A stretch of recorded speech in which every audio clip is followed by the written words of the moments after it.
Hi, shepherd's pie. Welcome back to the channel. Greetings from the Philippines. Dumaguete again. I'm on the boulevard. I've had a nightmare these last few days, fellas, with this camera. I bought this camera, and I'll be honest with you, it's a piece of shit. Cost me 300 quid. I only bought it for the image stabilisation, and it just overheats. And I've only got the image stabilisation, can't speak, on one side, the other side, which is pointing away, so I can't. It's, you know, that's why you're seeing my ugly mug. I would love to turn it the other way around so you can see the boulevard, but it's just going to overheat after 5 minutes. It's just, it's a nightmare, and I don't know what I'm going to do about it. I'm going to have to buy another, you know what I mean? This will be the third, if I buy a GoPro or something this week, it'll be the third camera I bought in a month, which is no good. Anyway, bear with me. Hopefully this one won't be too wobbly. Hopefully the camera won't overheat. Right, should you retire early in the Philippines or anywhere? Well, I got a simple answer to that. Yes, you should. 100% you should. You should retire, in my humble opinion, as soon as you can and become an expat. Although saying that, it's a glorious day here. Just spin it round so you can see. This place is growing on me, fellas. I do like the boulevard now. I never used to, but the beauty of it is it's so quiet here. You can film quite easily, you know, without worrying about the old noise. Although this is going to be very shaky, I know it is. So there's two types of expats. When I say retire early, let's think about that, because there are two types of expat. You've got the expat that has is retired and living on his pension, or he's got property and he's living off the rental or whatever. Although that's me, and I'm not retired yet. And you've got the expat that comes over to work. And I'm not talking about a digital nomad, because digital nomads, you know, they're a different animal. If you can be a digital nomad, but I mean, digital nomads move from country to country. I don't necessarily consider them to be expats. But you'll get some expats, younger expats, older expats, who've got businesses and things. You know, they've come over here, they've opened something up, and you've done so. I mean, it depends what type of expat you are. If you are an expat, or you intend to be an expat who never works again, then obviously you need to get your affairs in order. You need to be financially secure. If you're too young for that, then you've got a question to ask yourself. Do you wait until you are old enough and financially secure and let the best years of your life pass? Or do you seize the day and become an expat now and get out to a country and make it work? Now, just to clarify, when I'm talking about should you become an expat, should you retire, I mean, I'm talking about obviously if that's what you aspire to do. I mean, if you have no interest in being an expat, if you're happy in your home country, you've got family and kids and things, and obviously if this video ain't for you. But if you're thinking about doing it, and it's something you strongly want to do, then what the hell are you waiting for? My advice is do it as soon as possible. Now, the main reason I'm saying that is particularly here in the Philippines, I have met so many expats in their 60s and 70s who've just arrived or been here a couple of years, and they say it's the best thing they've ever done, and they're so happy and it's wonderful, and you know, they wish they'd done it sooner. So don't make the same mistake. You know what I mean? They've wasted, they maybe have 4 or 5 years of happiness here. They could have had 10 or 15. Because they've waited until they're financially secure. And they'll reap the benefits of that now. But in my opinion, a lot of them have wasted the best years of their lives. Now, if you come over here younger, you can make a success of things. But if you don't make a success of things, you've always got time to go back to your own country and change it. And that's kind of what happened to me. When I decided to become an expat, I did the calculations. If I only became an expat because my second marriage, we split up, and it got me questioning things, because I'd thought about being an expat before, and she just wasn't keen on it. She was Swedish. The only two places she wanted to live was England or Sweden, and I didn't fancy Sweden. We spent time there, but it's just too cold. I love the Swedish culture of it, but Sweden was not for me. We tried some time in Yarfella in Stockholm. It just wasn't for me anyway. So when we split up, we parted as very good friends, still in contact now. But it made me think, you know, why not? Why not become an expat? Why not do it? And it gave me the focus, because I'd lost interest in my business or that kind of thing. I just wanted to get out of the UK. And within 6 months of splitting up, I was living in Thailand. And I don't regret a second of that. Well, maybe I do now, actually, to be honest with you, because I'm going to say something in the video. I actually regret not coming to the Philippines sooner, because I love the Philippines now. But life's too short for regrets. But I certainly do not regret coming to, you know, becoming an expat, going to the Philippines, going to Thailand, going where. I mean, I've got no regrets in my life. I've got regrets in my life, but nothing to do with being an expat. Best decision I ever made.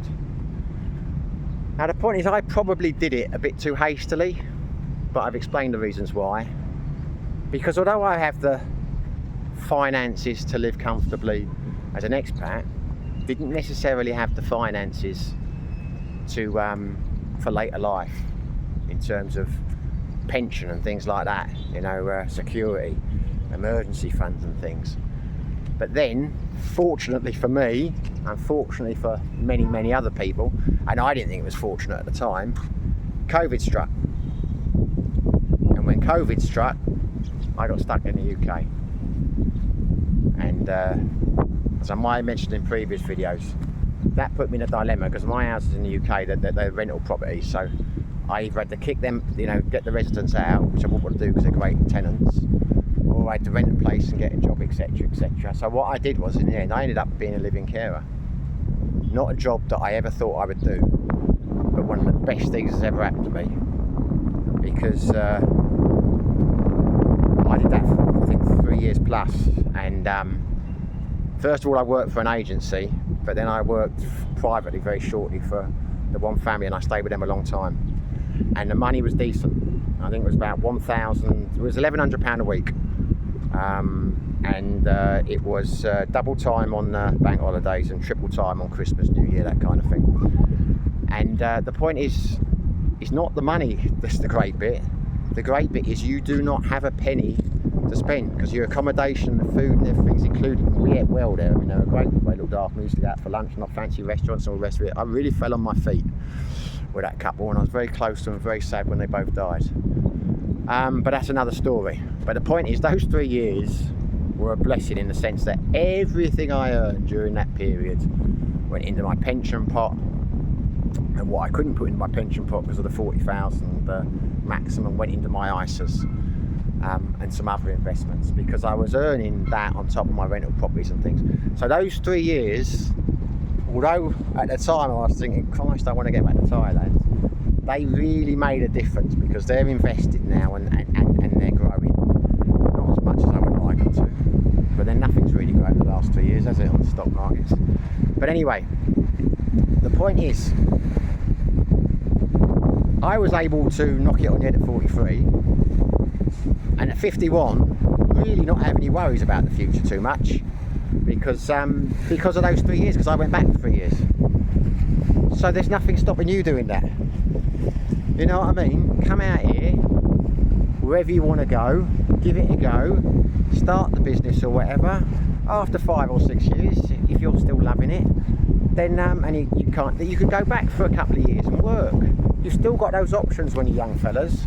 The point is, what I find now is, I don't actually work, but if I thought there was a chance I'd have to go back to the UK again because of financial problems or whatever, I would work, because it's a great motivation. When you love the expat life, it's the kick up the arse of motivation you need to make success of it.